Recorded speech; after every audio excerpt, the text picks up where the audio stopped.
अलीगढ़ के बाद हमीरपुर में भी दिल दहला देने वाली वारदात ने सबको हिलाकर रख दिया है। यहाँ गांव के बाहर कब्रिस्तान में 11 साल की बच्ची के साथ दरिंदे ने रेप की वारदात को अंजाम दिया और फिर गला दबाकर हत्या कर दी। घटना की जानकारी मिलते ही गांव में हड़कंप मच गया। मृतका के परिजनों और ग्रामीणों ने हंगामा करते हुए सीबीआई से जाँच करवाने के साथ कार्रवाई की मांग की है। इस गांव में एक 10-11 वर्ष की बालिका के साथ रेप करके उसका मर्डर किया गया है। हम चाहते हैं कि उसके साथ न्याय हो। जो लोग दोषी हैं वो पकड़े जाएं, उनको सख्त से सख्त सज़ा दी जाए। ऐसा इस गांव वाले लोग चाहते हैं। फॉरेंसिक जांच की टीम आई है, लेकिन डॉग स्क्वाड की भी गांव वाले लोगों ने मांग करी है कि डॉग स्क्वाड आकर के गाँव में घूम करके दोषी को चिन्हित करें और जो दोषी हो उसको कड़ी से कड़ी सजा दी जाए। किस तरीके से घटना को अंजाम दिया गया है? जैसा कि जानकारी में आया है कि बालिका अपने दरवाजे लेटी थी, जब तक उसकी चप्पल चूँकि वहीं पर उतरी हुई है, इससे प्रतीत होता है कि उसको उठा करके ले जाया गया है, उसके साथ रेप करके उसको मार दिया गया है। ऐसा प्रथम दृष्टया समझ में आया। अलीगढ़ में हुई 2.5 साल की मासूम बच्ची के साथ हैवानियत के बाद पूरा देश गुस्से में है, तो हिंदुवादी नेता इस घटना को सांप्रदायिक रंग देने में जी जान से जुटे हैं। बागपत पहुंची साध्वी प्राची ने बच्ची के साथ हुई हैवानियत को लेकर बयान देते हुए कहा कि जो लोग रमजान के महीने में पानी तक नहीं पीते, उन्होंने 2.5 साल की मासूम बच्ची का खून पिया है। लिहाजा योगी आदित्यनाथ सैकड़ों एनकाउंटर इन दरिंदों के भी करा दे तो यूपी में बच्चियाँ सुख शांति से रहेंगी। अलीगढ़ वाली जो घटना हुई है, ट्विंकल के साथ जो दर्दनाक घटना घटी है, पूरे देश का बच्चा आक्रोशित है। उत्तर प्रदेश के मुख्यमंत्री योगी जी से मैं प्रार्थना करूंगी, एनकाउंटर करा रहे हो ना बदमाशों के, अपराधियों के एनकाउंटर करा रहे हो ना, कम से कम सैकड़ों एनकाउंटर इन दरिंदों के करा दो तो उत्तर प्रदेश में बच्चियां सुख शांति से रहेगी। जो आज 2.5 साल की बच्ची भी उत्तर प्रदेश में इतनी असुरक्षित हो गई कि आखिर अपनी बेटियों को पालना उत्तर प्रदेश में इतना कठिन काम हो गया कि बेटियां आखिर जाए तो कहां जाए।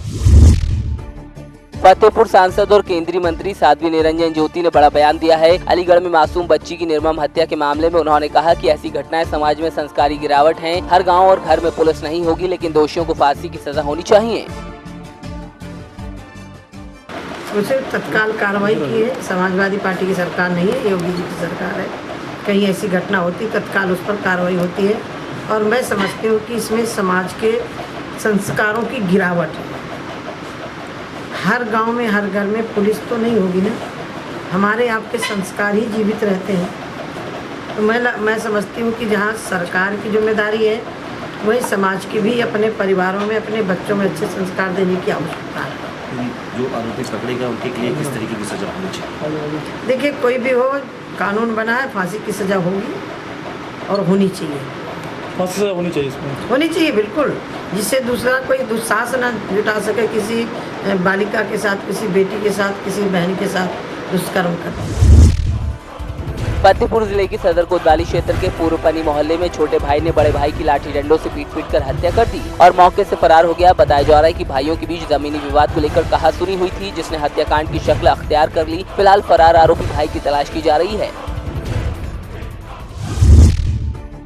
ऊर्जा मंत्री श्रीकांत शर्मा मथुरा पहुंचे, जहां उन्होंने अपने निजी आवास राधा वैली पर जनता दरबार लगाया। जनता दरबार में भारी भीड़ देखने को मिली। वहीं ऊर्जा मंत्री ने मथुरा और वृंदावन में ब्रज विकास बोर्ड द्वारा किए गए कार्यों की समीक्षा की। मीडिया से बात करते हुए अलीगढ़ की घटना को दुर्भाग्यपूर्ण बताया। मथुरा के राय थाना क्षेत्र स्थित नुनेरा गांव में वृद्ध महिला की गला घोंटकर हत्या कर दी गई। अज्ञात बदमाशों ने घटना को अंजाम दिया। मृतका रूपवती की उम्र 60 साल बताई जा रही है। वहीं हत्याकांड से गांव में दहशत का माहौल बना हुआ है। फिलहाल पुलिस जांच में जुटी है। बिसौली थाना क्षेत्र के कस्बा बिसौली स्थित एक घर में आग लगने से हड़कंप मच गया। आग की वजह से बाइक समेत लाखों रुपए की गृहस्थी जलकर खाक हो गई। स्थानीय लोगों ने अपनी जान पर खेलकर परिवार के लोगों को रेस्क्यू किया। बताया जा रहा है कि शॉर्ट सर्किट की वजह से आग लगी थी। बदायूं जिले के करेगी रेलवे स्टेशन पश्चिम दिशा में सिग्नल के पास 28 वर्षीय युवक की ट्रेन से कटकर मौत हो गई। मामले की जानकारी मिलने के बाद पुलिस मौके पर पहुंची और शव को पोस्टमार्टम के लिए भेजा। बताया जा रहा है कि मृतक बिहार जाने के लिए निकला था। पीलीभीत जिले में संदिग्ध परिस्थितियों में एक युवक का शव पेड़ से लटका मिला, जिसके बाद परिजनों ने हत्या की आशंका जताई है। सूचना पर पहुंची पुलिस ने शव को पोस्टमार्टम के लिए भेज दिया है। बताया जा रहा है कि मृतक युवक 4 जून से लापता था। बलिया जनपद के रसड़ा विकास खंड की ग्राम सभा महतवार में सालों पुरानी कृषि विभाग के गोदाम को प्रधान प्रतिनिधि ने ध्वस्त करा दिया, जिससे लोगों में रोष व्याप्त है। लोगों में आशंका है कि अब इस जमीन पर भूमाफिया कब्जा कर सकते हैं। आगरा के थाना ताजगंज क्षेत्र से अगवा किए गए हार्डवेयर कारोबारी पवन गुप्ता को बदमाशों ने मुक्त कर दिया। शनिवार की सुबह पवन गुप्ता आगरा पहुंचे। बदमाशों के चंगुल से छूटकर आए कारोबारी के मुताबिक बदमाशों ने उन्हें निबोरा क्षेत्र में छोड़ा। सूचना पर पहुंची पुलिस ने उन्हें अस्पताल लेकर आई। चर्चा है कि कारोबारी को फिरौती लेकर छोड़ा गया है। बाराबंकी में जहरीली शराब पीने से हुई मौतों के बावजूद कौशाम्बी आबकारी विभाग कुंभकर्णी नींद से नहीं जागा है। कौशाम्बी में कच्ची शराब का गोरख धंधा कुटीर उद्योग का रूप लेने लगा है। तस्वीरें यूपी के डिप्टी सीएम केशव प्रसाद मौर्य के गृहनगर से राथू और अजुआ की हैं। कच्ची शराब की धधकती भट्टियों को देखकर सहजता से अंदाजा लगाया जा सकता है कि आबकारी विभाग और स्थानीय पुलिस की मिलीभगत से ये धंधा खूब फल फूल रहा है। देवबंद के ग्राम भनेड़ा में जमीनी विवाद के चलते भारी बदमाशों ने गांव वालों पर फायरिंग कर दी, तो ग्रामीणों ने बदमाशों को बंधक बना लिया। जानकारी मिलने के बाद पुलिस मौके पर पहुंची, लेकिन ग्रामीण पुलिस के सामने ही बदमाशों को सबक सिखाने पर आमादा थे। करीब 2 घंटे पसीना बहाने के बाद पुलिस बदमाशों को अपने कब्जे में कर पाई। मोगा के गुरुद्वारा बीबी काहन कौर में पंजाब प्रधान हरमीत सिंह कादिया की अगुवाई में एक अहम मीटिंग की गई, जिसमें भारी संख्या में किसान शिरकत करने पहुंचे। इस दौरान किसानों को धान की बिजाई में आ रही दिक्कतों पर चर्चा हुई। ਸਾਰੇ ਜ਼ਿਲ੍ਹਿਆਂ 'ਚ ਜਾ ਕੇ ਕੱਲ ਫਰੀਦਕੋਟ ਸੀ, ਅੱਜ ਮੋਗੇ ਆ ਤੇ ਅਗਲੀ ਮੁਕਤਸਰ ਹੋਊਗੀ। ਉਹਦੇ ਵਿੱਚ ਅਸੀਂ ਜਿਹੜੀ ਆਉਣ ਵਾਲੇ ਝੋਨੇ ਦੀ ਫਸਲ ਆ ਉਹਦੇ ਲਈ ਬਹੁਤ ਹੀ ਮਹੱਤਵਪੂਰਨ ਚੀਜ਼ ਬਿਜਲੀ ਆ, ਜਿਹੜੀ ਉਹਦੀ ਦਰੁਸਤਾ ਲਈ ਅਸੀਂ ਪ੍ਰਚਾਰ ਕਰ ਰਹੇ ਹਾਂ ਵੀ ਤੁਸੀਂ ਐਕਸੀਅਨ ਐਸਡੀਓ ਦੇ ਜਾਓ।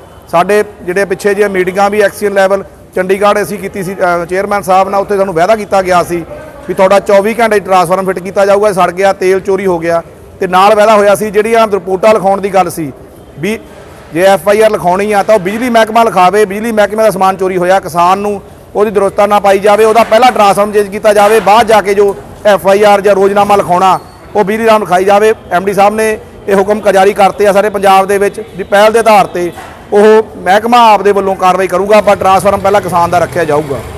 ਦੂਜਾ ਅਸੀਂ ਤੇ ਜਿਹੜੀ ਬੈਂਕਾਂ ਦੇ ਸਿੱਧੇ ਬੈਂਕ ਚੈੱਕ ਲਾਏ ਹੋਏ ਨੇ, ਖਾਲੀ ਚੈੱਕ, ਉਹ ਕਿਸਾਨਾਂ ਦੇ ਜੇ ਕਰਜ਼ਾ ਨਹੀਂ ਮੁੜਦਾ ਤਾਂ ਕਿਸਾਨਾਂ ਨੂੰ ਉਹਦੇ ਨਾਲ ਗੱਲ ਬੈਠ ਕੇ ਨਹੀਂ ਕੀਤੀ ਜਾਂਦੀ, ਉਹਦੇ ਨਾਲ ਵੱਧ ਘੱਟ ਕਰਕੇ ਜਾਂ ਡਿਬੇਟ ਦੇ ਕੇ ਉਹਨੂੰ ਕਰਜ਼ਾ ਨਹੀਂ ਵਾਪਸ ਲਿੱਤਾ ਜਾਂਦਾ, ਉਹਦੇ ਨਾਲ ਚੈੱਕ ਖਾਲੀ ਲਾਇਆ ਜਾਂਦਾ ਦੂਜੀਆਂ ਸਟੇਟਾਂ 'ਚ ਜਾ ਕੇ, ਤੇ ਉਹਨੂੰ 420 ਦਾ ਪਰਚਾ ਪਾ ਕੇ ਜਿਹੜਾ ਕਿ ਆਰਥਿਕ ਹੈਗੀ ਆ ਥੁਰਤਾ ਕਿਸਾਨ ਦੇ ਵਿੱਚ, ਆਰਥਿਕਲੀ ਤੌਰ ਤੇ ਉਹਨੇ ਕਿਤੇ ਵੱਧ ਘੱਟ ਕਰਜ਼ਾ ਹੋਇਆ ਪਰ ਉਹਨੂੰ ਮਾਨਹਾਨੀ ਕਰਕੇ 420 ਦਾ ਪਰਚਾ ਪਾਇਆ ਜਾਂਦਾ। ਫੌਜਦਾਰੀ ਕੇਸ ਜਿਹੜਾ ਕਿ ਗੈਰ ਕਾਨੂੰਨੀ ਆ ਉਹ ਨਾ ਪਾਇਆ ਜਾਵੇ। ਇਹ ਤੇ ਵਿਚਾਰ ਹੋਏ ਨੇ, ਕਾਫੀ ਪੰਜਾਬ ਦੇ ਕਿਸਾਨਾਂ ਤੇ ਇਹ ਪਰਚੇ ਪਾਏ ਹੋਏ ਆ। ਕਈ ਕਿਸਾਨ ਜੇਲ੍ਹਾਂ 'ਚ ਗਲਤੀ ਨਾਲ ਇਹ ਬੰਦੇ ਅੰਦਰ ਕੀਤੇ ਆ ਤੇ ਅਸੀਂ ਚੇਤਾਵਨੀ ਦਿੰਦੇ ਆ ਵੀ ਅੱਗੇ ਤੋਂ ਕੋਈ ਖਾਲੀ ਚੈੱਕ ਲਾਇਆ ਜਾਏਗਾ ਤਾਂ ਭਾਰਤੀ ਕਿਸਾਨ यूनियन ਇਹਦੀ ਪੂਰੀ ਲੜਾਈ ਲੜੂ।